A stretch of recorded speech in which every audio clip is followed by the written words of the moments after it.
La Guerra del Pacífico en el verano de 1945. Bombarderos estadounidenses sobrevuelan Japón. En refugios como este se hacinan numerosos niños. El 9 de agosto estuvimos en el refugio más tiempo de lo habitual.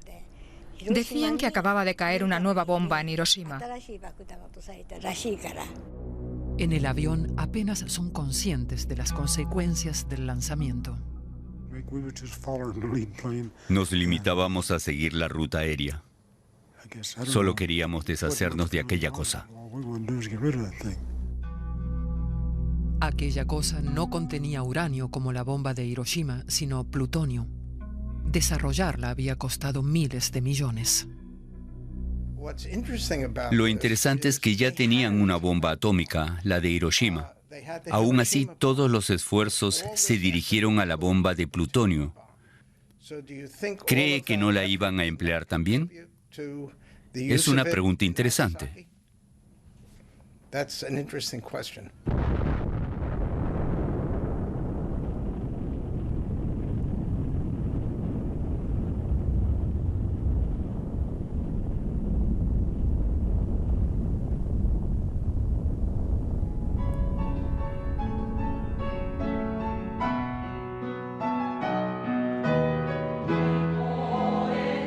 Estos son los niños de entonces, los que todavía viven.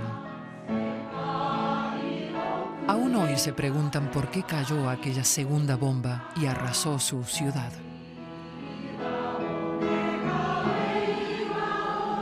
¿Oyes las palabras de las víctimas? Cantan. ¿Aún resuenan en tus oídos? Mundo, no dejes que vuelva a suceder nada parecido. La vida, el amor, todo se apaga. Mundo, recuerda a las víctimas de la bomba atómica. Desde entonces, nuestro mundo tiene un color triste.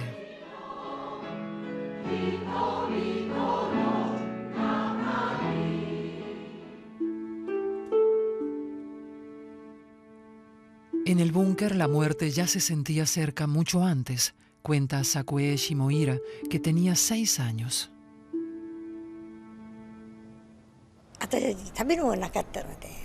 Todos los días pasábamos hambre. Incluso había madres jóvenes que ni siquiera tenían leche para sus bebés. Una vez, uno gritó tanto que alguien le riñó, pues en el refugio había que guardar silencio. «¡Calla!», le susurró la madre, mientras le tapaba la boca con la mano con tal fuerza y desesperación que lo asfixió. Así era la guerra. Al final, la cabecita del bebé colgaba de lado. Fue allá atrás, dice Michiaki Ikeda. Aquel fue el punto sobre el que explotó la bomba, el epicentro. Incluso el hospital universitario en la periferia quedó destrozado por la bomba. Aquí trabajaba la madre de Ikeda. Estaba en la azotea recogiendo metralla con un amigo. Como su amigo quería ir al baño, bajaron en el ascensor. Eso les salvó la vida a los dos. Cuando se abrió la puerta del ascensor y salimos corriendo al pasillo, de repente se produjo un rayo increíblemente luminoso. Entonces me desmayé. El relámpago también llega hasta el refugio bajo tierra en que Sakue aguarda encogida con su hermana y un bebé. La onda expansiva los arroja contra la pared. Casi todos los demás habían salido ya porque la alarma había dejado de sonar. Entonces algunos volvieron a entrar suplicando ayuda. Yo había perdido el conocimiento y empezaba a despertar. Estaban totalmente desfigurados, con el cuerpo quemado y reventado. Muchos con heridas abiertas por las que les salían las tripas. Suplicaban agua o morir sin sufrir más. Muchos murieron delante de nuestros ojos, pero yo solo buscaba a mi hermana y al bebé.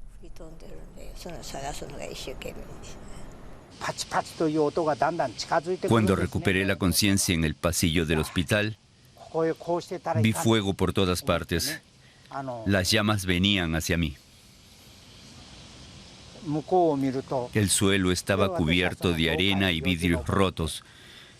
Me arrastré hasta una pared que aún estaba en pie y descubrí una enfermera agachada en una esquina, cubierta de sangre. Me arrastré hacia ella. Al verme gritó: «Chico, busca rápido a los bomberos». El bombardero había elegido una iglesia como objetivo a través de una abertura entre las nubes. En cuestión de segundos, decenas de miles de personas en los alrededores sufrieron terribles quemaduras o murieron calcinados. ¿Quién podría concebir semejante arma? La búsqueda de respuestas nos lleva a la localidad de Los Álamos, en Nuevo México, Estados Unidos. Durante mucho tiempo fue un simple campamento de scouts, hasta que se convirtió en un taller secreto para desarrollar la bomba atómica. La única dirección era una casilla de correo. En las licencias de manejo, el nombre es un número. Dirección, Lista Especial B. Código postal, Santa Fe. Había pocos teléfonos. Todo el mundo era vigilado. El correo se censuraba. Quienes vivían allí no podían informar del tiempo que hacía porque los agentes de seguridad temían que una tormenta localizable, por ejemplo, pudiese delatar su ubicación. Al principio se apiñaban aquí cientos de especialistas de Estados Unidos y Europa. Al final eran más de 8.000. Algunos con su familia, y entre ellos muchos premios Nobel de física. Incluso en el gobierno y en el ejército eran pocos los que sabían del proyecto secreto. Mientras, jóvenes técnicos manipulan inocentemente el plutonio, como Bill Hutchins. Un día estaban disponiendo piezas de plutonio para unos ensayos. A uno se le resbaló una pieza que fue a caerle en un punto en que desencadenó una reacción crítica. Le provocó la muerte. Otro que estaba a su lado y al que yo conocía, perdió enseguida todo el pelo y las pestañas. Parecía que se hubiese quemado tomando el sol. Al poco murió también.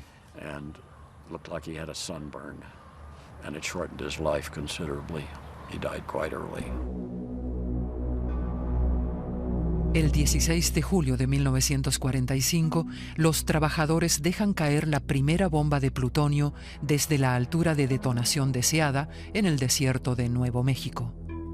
La prueba es complicada, pues hay que prender 2 toneladas de material inflamable alrededor del núcleo de la bomba en una milésima de segundo.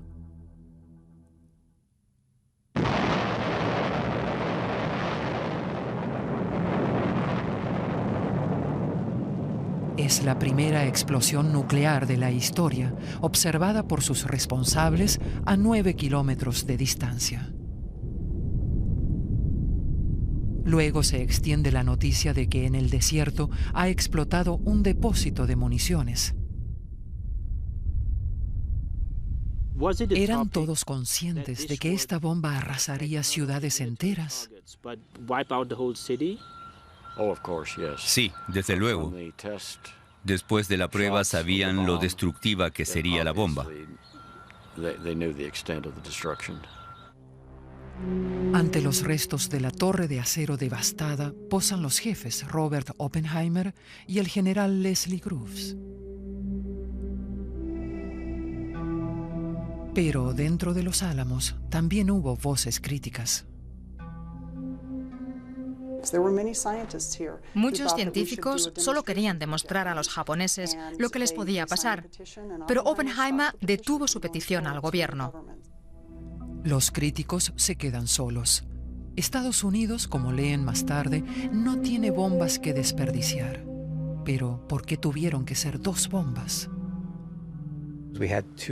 Había 2 tipos de bomba nuclear. Teníamos la bomba de uranio y la de plutonio. Si además hubiésemos tenido torio, tal vez habríamos elegido una tercera ciudad. Pero los políticos y estrategas militares estadounidenses, que estaban al corriente, consideraban importante probar la bomba de plutonio, ya que era el tipo de bomba que íbamos a fabricar más. El mayor esfuerzo en Los Álamos se dirigió a la tecnología de implosión aplicada en Nagasaki. Se tomó como un desafío, porque ofrecía un modo mucho más eficiente de hacer detonar tanto uranio como plutonio. Ese era el futuro.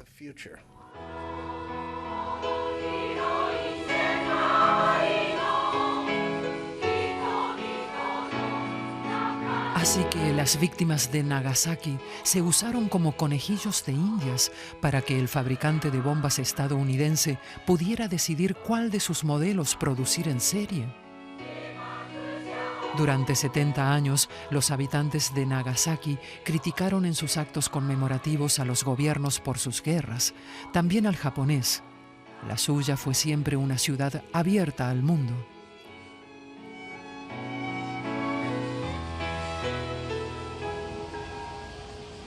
Incluso durante los siglos en que Japón se cerró al mundo, aquí siguió habiendo representación comercial europea e iglesias cristianas que también ardieron bajo la bomba. Al principio, en Estados Unidos, se dijo que la bomba solo alcanzaría instalaciones militares, así que luego prefirió hablarse de objetivos duales. El objetivo no eran fábricas de armamento, sino ciudades enteras. También es significativo que se decidiese lanzar ambas bombas por la mañana. Querían que hubiese la mayor cantidad de gente posible en la calle. La Guerra del Pacífico fue una guerra a la desesperada. Japón sacrificó a niños piloto en ataques kamikaze. Los estadounidenses morían en sangrientas batallas en la isla. Temían que invadir Japón provocaría innumerables bajas. Por eso confiaban en el mismo aliado que contra la Alemania de Hitler, Joseph Stalin. En la conferencia de Potsdam, con el Reino Unido y Estados Unidos, Stalin se entera del proyecto nuclear estadounidense gracias a un espía. Pero hace como si no supiera nada. El presidente de Estados Unidos, Harry Truman, quiere que Stalin firme un ultimátum a Japón, pero teme que se niegue porque entre la Unión Soviética y Japón hay un pacto de neutralidad. Cuando Stalin le dijo que a mediados de agosto intervendría en la guerra, Truman escribió en su diario: "Los japos están acabados". Sabía que eso significaba el final de Japón. Sus servicios secretos llevaban meses diciéndolo. Pero de repente Truman se desvía de su plan e incluso evita que Stalin firme. ¿Por qué? Porque ese 16 de julio, Truman recibe un mensaje crucial del general Groves desde Los Álamos. Los resultados de la prueba superan las expectativas, le escribe Groves. Y lo que ahora cuenta es la prueba en el campo de batalla.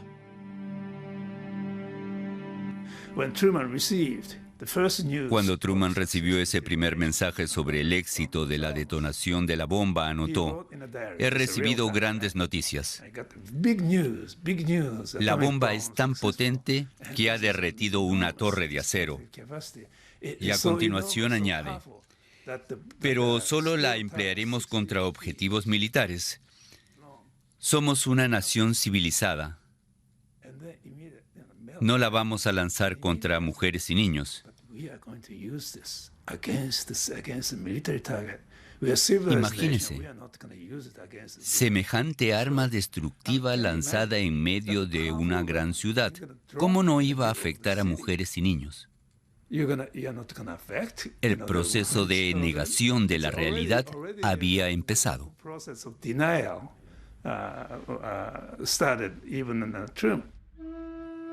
Al historiador también le llama la atención que el llamado ultimátum al gobierno japonés no impusiera ningún plazo y que Truman eliminara del documento una garantía de continuidad del emperador, aunque Occidente sabía la lealtad que le profesaban los japoneses. Mientras, los diplomáticos de Tokio se dirigieron a un posible mediador que les parecía neutral, Joseph Stalin. Stalin habló con Truman y dijo literalmente, tenemos que adormecer a los japoneses. Quería aplazar la capitulación de Japón para ganar tiempo y enviar a sus tropas a la guerra en Asia. Y Truman también quería ganar tiempo para poder lanzar la bomba. En esta granja, en el estado de Indiana, uno de los últimos testigos aún vivos que iba a bordo del bombardero recuerda aquel tiempo. William Burney, de 93 años, en el nuevo equipo del bombardero en la base naval de Utah, era responsable del radar de a bordo.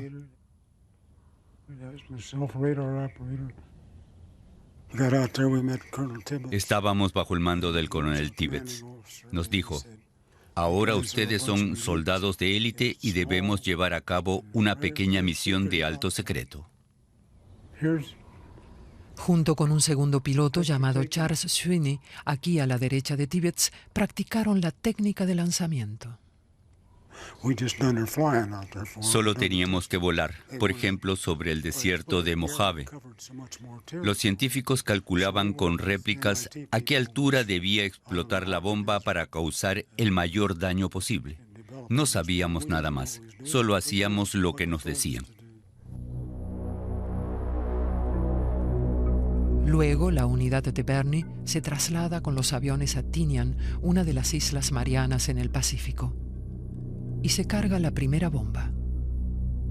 Es la bomba de uranio alargada. Sus creadores la llaman Little Boy, muchachito, casi con orgullo paterno.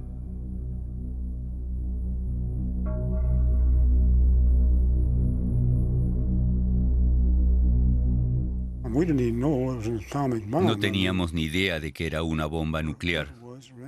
Solo sabíamos que los aviones se habían adaptado expresamente para llevarla.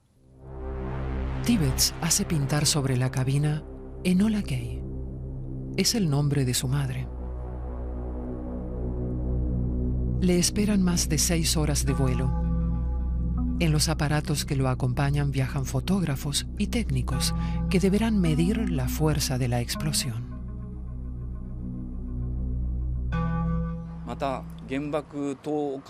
También se enviaron aviones para observar el tiempo. Luego, antes de lanzar la bomba, los técnicos enviaron sondas de radio para medir la onda expansiva y la radiación. También eso evidencia en qué medida se procuró estudiar de varios modos los efectos de la nueva bomba.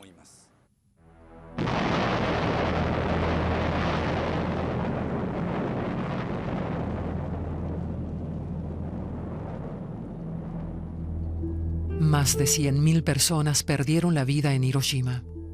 De algunas de ellas, como los soldados estadounidenses contaron después, no quedó más que su sombra.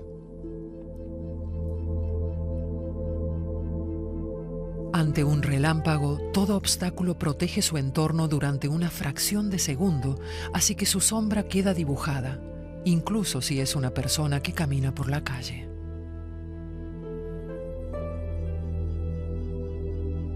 Peatones en el puente, 0,6 millas al suroeste del epicentro, anotaron las autoridades estadounidenses y lo mantuvieron en secreto durante décadas. La noticia de que Hiroshima ha sido destruida llega al presidente Truman en el barco en que regresa a su país de la conferencia de Potsdam.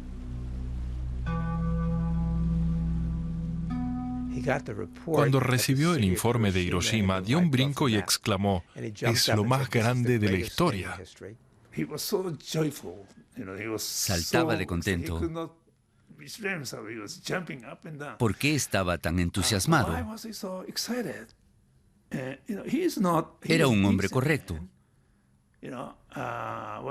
No estaba complacido por haber masacrado a otras personas.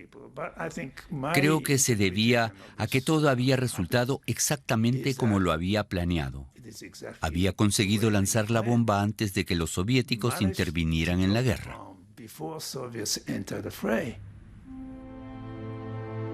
Truman se ve ya ganador de la carrera bélica que había comenzado en Potsdam. También Stalin piensa que Truman le ha dejado fuera y está frustrado. Hasta que, gracias a las nuevas noticias de Tokio, recupera las esperanzas.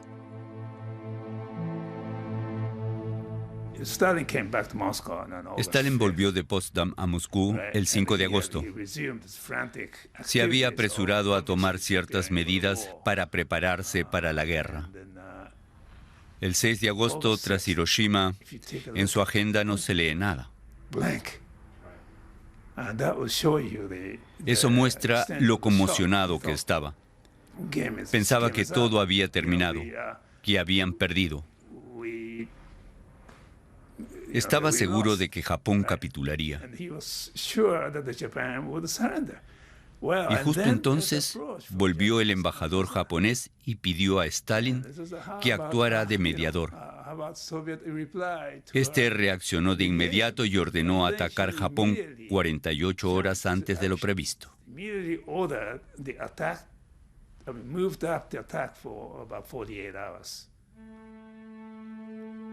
Pero, ¿por qué la conmoción de Hiroshima no hizo capitular a Japón? Según los historiadores, ¿por qué no fue ninguna conmoción?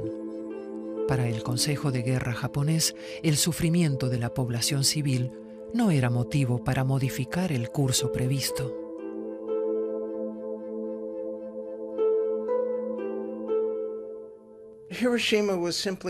Hiroshima era simplemente una ciudad destrozada más. Antes ya habían sido arrasadas otras 68. Esta vez había sido una sola bomba, pero el efecto era el mismo. El auténtico golpe para Japón fue que la Unión Soviética entrara en la guerra.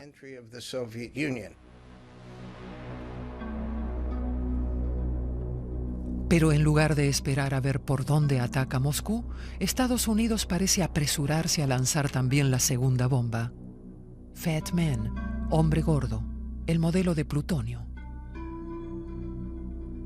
Puesto que Japón sigue negándose a rendirse, Truman considera justificado el paso.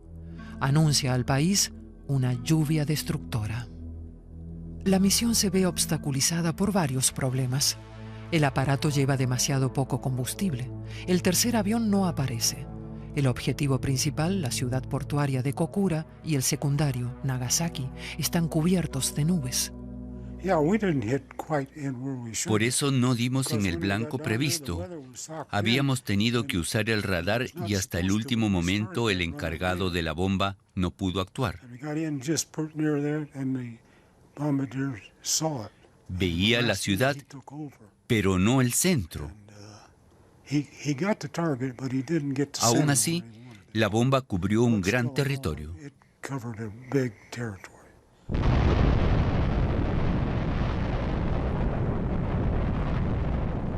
De nuevo murieron decenas de miles de personas, casi todos civiles. En realidad, el número de víctimas habría podido ser aún mayor que en Hiroshima, pues la bomba de plutonio tenía el doble de fuerza explosiva. La búsqueda de una testigo retratada en una vieja foto nos lleva a muchos kilómetros de Nagasaki. Es una de las muchas fotos que quedaron en una casa abandonada donde el fotógrafo las había escondido de la censura. Algunas ya se han mostrado en este reportaje.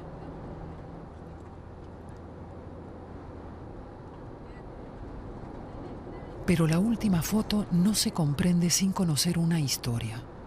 La de la señora Chieko Ryu, que vive en una pequeña residencia de ancianos y que no habló de la guerra durante décadas. También Chieko sobrevivió en un búnker. Luego encontró a su madre, que no había ido con ella convertida en un montón de cenizas.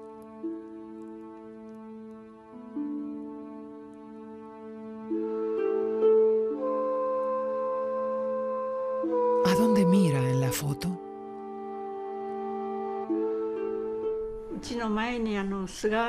La casa vecina pertenecía a un médico. Tenía su propio refugio. Mi padre pensó que tal vez todavía había alguien allí. Y así fue. Sacó a una niña que seguía con vida.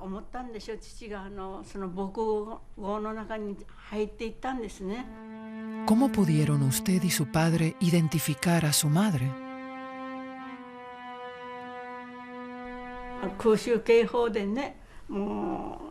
La reconocimos por un pasador de carey para el cabello que le regalé y por restos del vestido que aún se distinguían. Entonces siempre llevábamos muchas capas de tela alrededor del cuerpo para protegernos del fuego de las bombas. La señora Ryu explica que tuvo que despedirse de su madre entre los cascotes. No podíamos hacer nada más. Ni siquiera pudimos conservar algo en lo que sepultarla. No teníamos ninguna vasija para ello.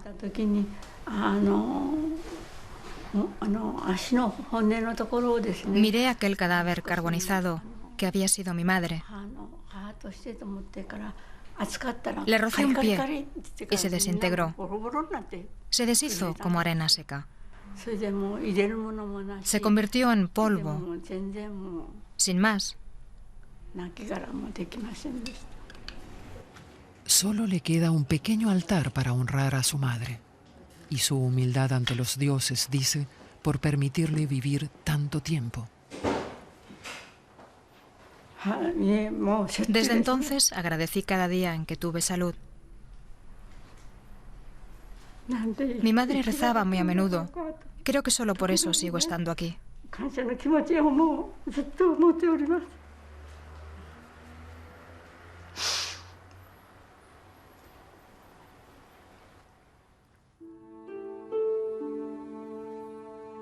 La niña Sakue permaneció en el búnker hasta el día siguiente, junto a su hermana y el bebé.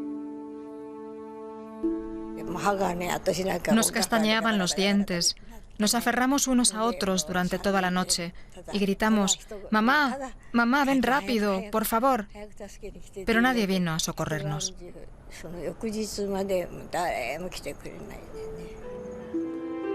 En algún momento decidieron salir para buscar su casa, o lo que hubiese quedado de ella.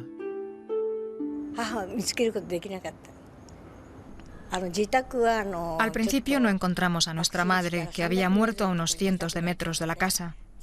En el lugar donde había estado la vivienda, solo encontramos los restos de nuestra hermana mayor, cuyo bebé estaba con nosotras. Estaba acostada boca abajo y tenía las manos delante del rostro.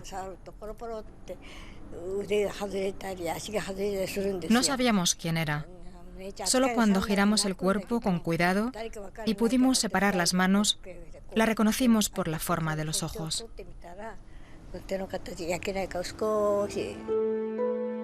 Michiaki Ikeda sale corriendo de las ruinas de la clínica, camina errabundo y termina regresando. Allí encuentra a su madre, gravemente herida.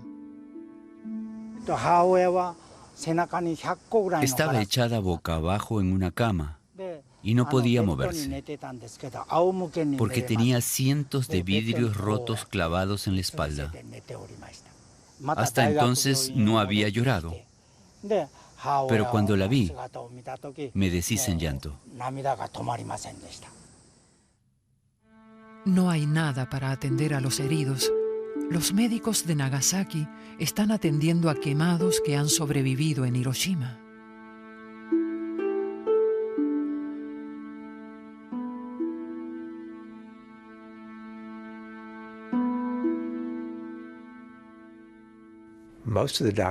La mayoría de los médicos y enfermeras estaban muertos y los hospitales destrozados. Apenas había medicamentos. En el mejor de los casos tenían remedios caseros, aunque las víctimas sufrían quemaduras terribles. Mientras tanto, en la bahía de Tokio, Japón confirma su derrota. El 2 de septiembre de 1945 firma la capitulación en un acorazado estadounidense. En lo sucesivo, el general Douglas MacArthur gobernaría el país. El ministro de Exteriores japonés asiste a la ceremonia. Al final había sido el propio emperador quien ordenó rendirse a su enfrentado Consejo de Guerra. El gobierno de Estados Unidos se vanaglorió de que las bombas nucleares habían traído la paz. La versión oficial de que ambas bombas eran necesarias para obligar a Japón a capitular no se corresponde ni con los hechos ni con la cronología del proceso de la rendición. Los japoneses llevaban semanas, si no meses, tratando de negociar la capitulación. Solo querían asegurarse de que se garantizara el trono y la supervivencia del emperador. Por eso habían confiado en que Stalin mediara entre Estados Unidos y Japón para conseguir estos objetivos, pero fracasaron porque el 8 de agosto les declaró la guerra también la Unión Soviética. Ese fue el fin de su plan. Aún así, el emperador Hirohito se libra de un juicio por crímenes de guerra. Solo tuvo que renunciar a su estatus de Dios. Pero también él aseguró a su pueblo que las bombas habían sido la causa de la derrota, lo que le aportó la ventaja de que casi nadie habló de su responsabilidad en la guerra. Ambos, Hirohito y Truman, utilizaron el mito de las bombas decisivas. Truman escribió más tarde que le había costado muchísimo tomar la decisión de lanzar las bombas. Pero si realmente hubiese tenido tanto interés en evitarlo, ¿por qué no hizo firmar a Stalin la declaración de Potsdam? Era consciente de lo mucho que Japón confiaba en Stalin. Además, se sabía el gran interés que los japoneses tenían en salvar a su casa imperial. ¿Por qué Estados Unidos no garantizó antes esa posibilidad? Habrían sido dos alternativas para terminar la guerra sin las bombas atómicas, pero ambas se impidieron conscientemente. Por eso creo que en el momento de la declaración de Potsdam, ya estaba decidido lanzar las bombas atómicas.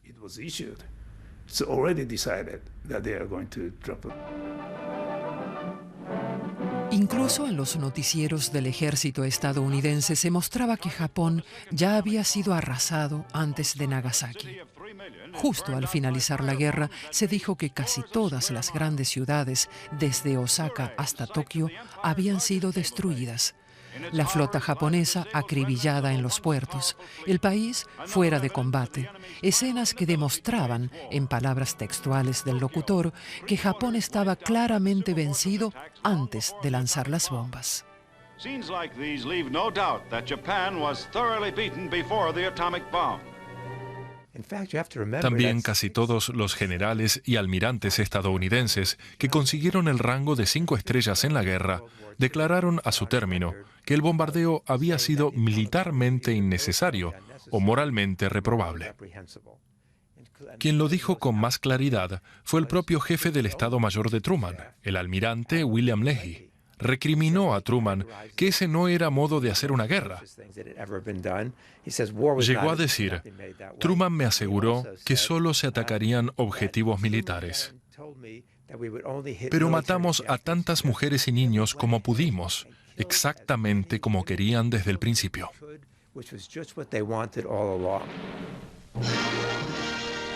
Pero ya en el primer aniversario, cuando la nación conmemora la victoria, no queda ni rastro de las dudas sobre el sentido de lanzar las bombas.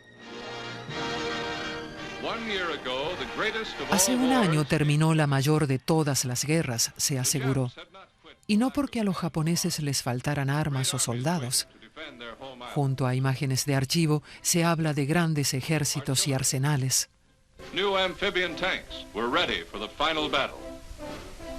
Pero cuando los japoneses estaban preparados para la última batalla, cayó la primera bomba atómica. Los japoneses se quedaron atónitos, pero aún vacilaron. 3 días más tarde cayó la segunda bomba atómica sobre Nagasaki. El golpe decisivo, y se rindieron. Es bien comprensible. Estados Unidos era el único país que había empleado la bomba atómica. Y como admitió el propio Robert Oppenheimer, la lanzó contra un enemigo que esencialmente ya estaba derrotado. Era nuestra buena guerra. Habíamos combatido al fascismo en Europa y al militarismo en el lejano Oriente. Estados Unidos no podía soportar terminar con algo negativo que dejara una sombra negra tras esta guerra. Por eso, se justificó con la tesis de que una invasión de Japón a partir de noviembre habría costado la vida de 1 millón de soldados estadounidenses. Pero no se habría producido ninguna invasión. Los japoneses se habrían rendido claramente antes de noviembre.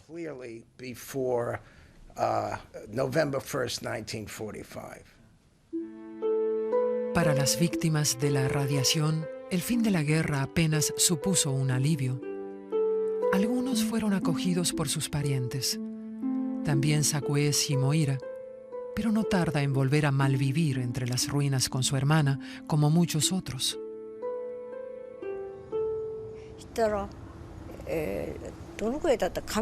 Se me cayeron los cabellos y me sangraba la nariz.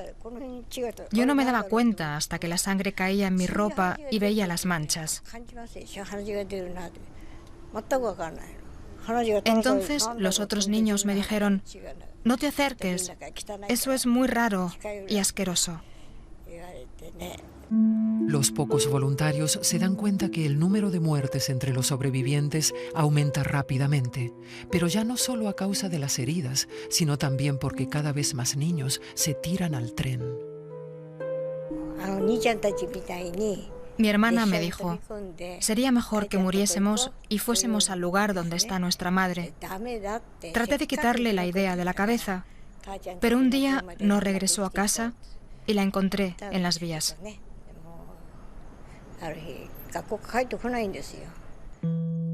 También Sakue piensa en terminar con su sufrimiento del mismo modo.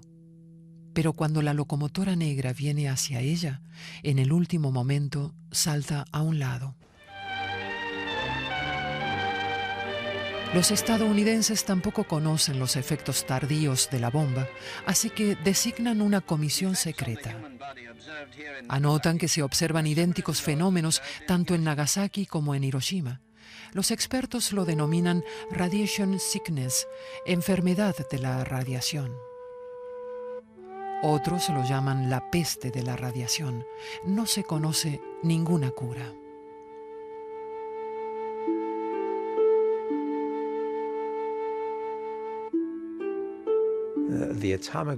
La comisión que los estadounidenses nombraron tras la guerra podía examinar a las víctimas, pero no tratarlas. Cuando morían, a menudo se enviaban sus restos a Estados Unidos para seguir investigando.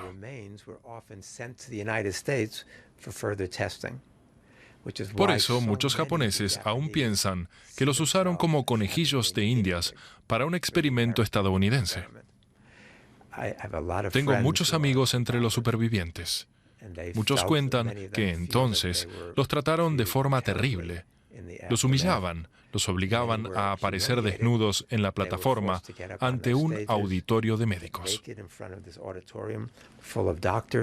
Muchos eran adolescentes y les quedaron profundas cicatrices emocionales.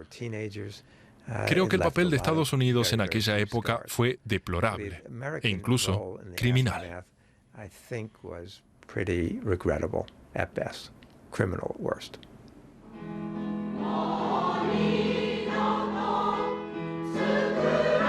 Ellos son los pocos que han sobrevivido hasta hoy, a pesar de los traumas y diagnósticos de cáncer, y a pesar de una infancia en que muchos de ellos se vieron repudiados como leprosos, incluso por sus compatriotas.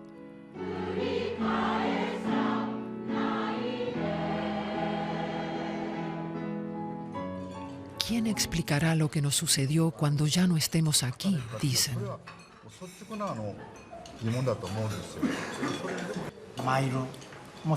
Creo que efectivamente fuimos algo así como un objeto de experimentación para los estadounidenses. Ya había caído la bomba sobre Hiroshima. Si no lanzaban la bomba de plutonio, no habría tenido sentido fabricarla. Así que debían actuar con rapidez antes de que Japón se rindiese. Entonces, ¿fueron los estadounidenses los verdugos y los japoneses las víctimas? No, matizan. Eso sería demasiado simple. Suele decirse que somos las víctimas, pero fuimos víctimas de dos verdugos. Víctimas de Estados Unidos y víctimas de nuestro propio gobierno. También Japón tiene responsabilidad en la guerra, entre otras cosas, por no haberse rendido mucho antes. Una última pregunta a los historiadores. 70 años después de la tragedia de Hiroshima y Nagasaki, ¿a quién atribuyen la responsabilidad de las bombas atómicas?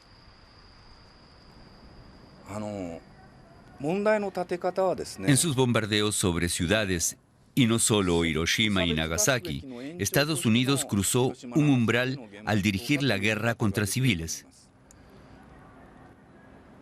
Antes solo lo habían hecho Hitler en Guernica, España, y los japoneses en China.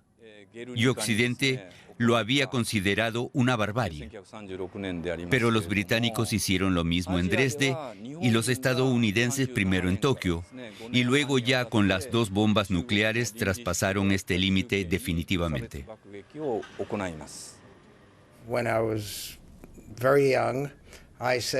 Cuando era un joven investigador pensaba que la bomba de Hiroshima tal vez aún se podía justificar, pero no la de Nagasaki.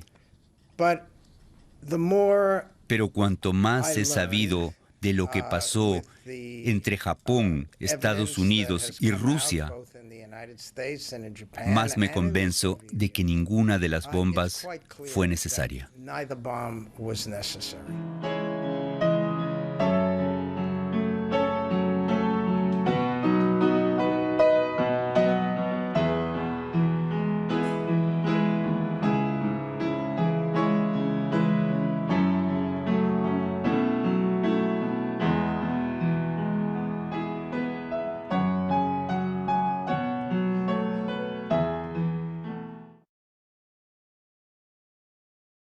La onda expansiva los arroja contra la pared.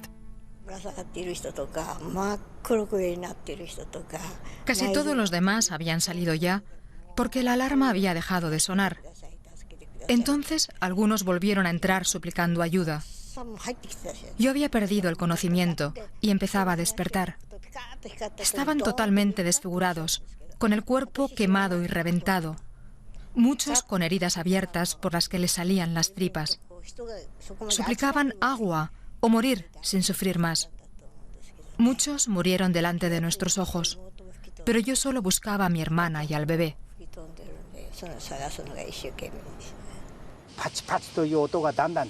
Cuando recuperé la conciencia en el pasillo del hospital, vi fuego por todas partes.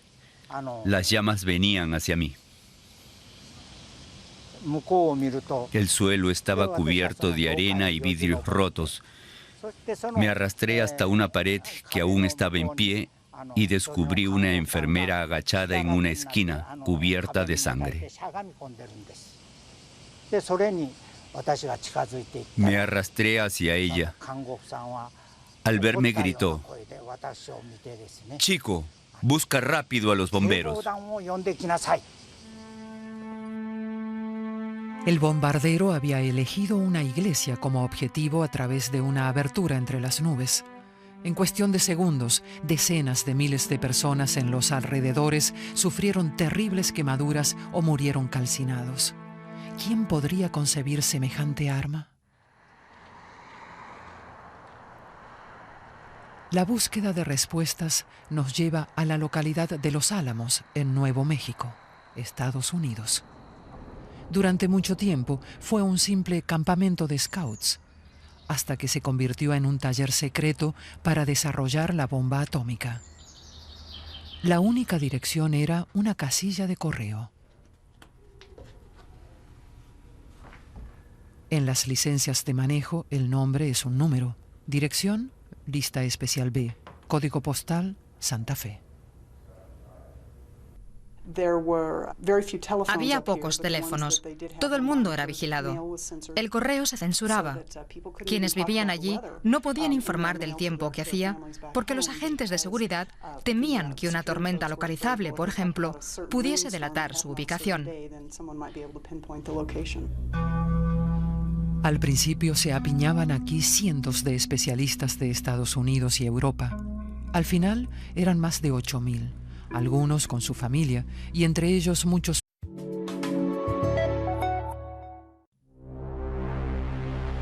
La Guerra del Pacífico en el verano de 1945. Bombarderos estadounidenses sobrevuelan Japón. En refugios como este se hacinan numerosos niños. El 9 de agosto estuvimos en el refugio más tiempo de lo habitual. Decían que acababa de caer una nueva bomba en Hiroshima. En el avión apenas son conscientes de las consecuencias del lanzamiento. Nos limitábamos a seguir la ruta aérea. Solo queríamos deshacernos de aquella cosa. Aquella cosa no contenía uranio como la bomba de Hiroshima, sino plutonio. Desarrollarla había costado miles de millones. Lo interesante es que ya tenían una bomba atómica, la de Hiroshima. Aún así, todos los esfuerzos se dirigieron a la bomba de plutonio. ¿Cree que no la iban a emplear también? Es una pregunta interesante.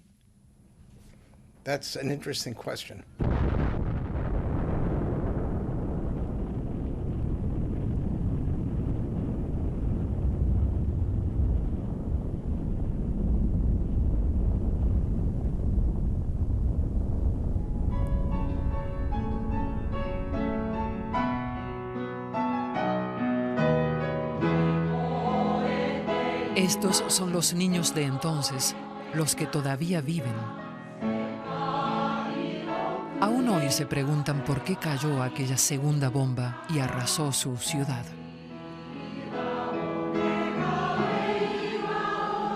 ¿Oyes las palabras de las víctimas? Cantan.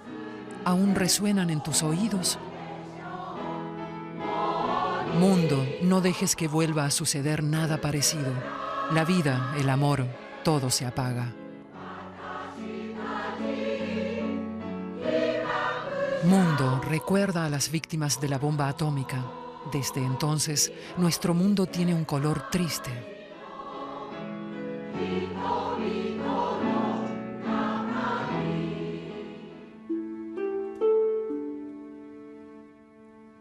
En el búnker, la muerte ya se sentía cerca mucho antes. Cuenta Sakue Shimohira, que tenía 6 años.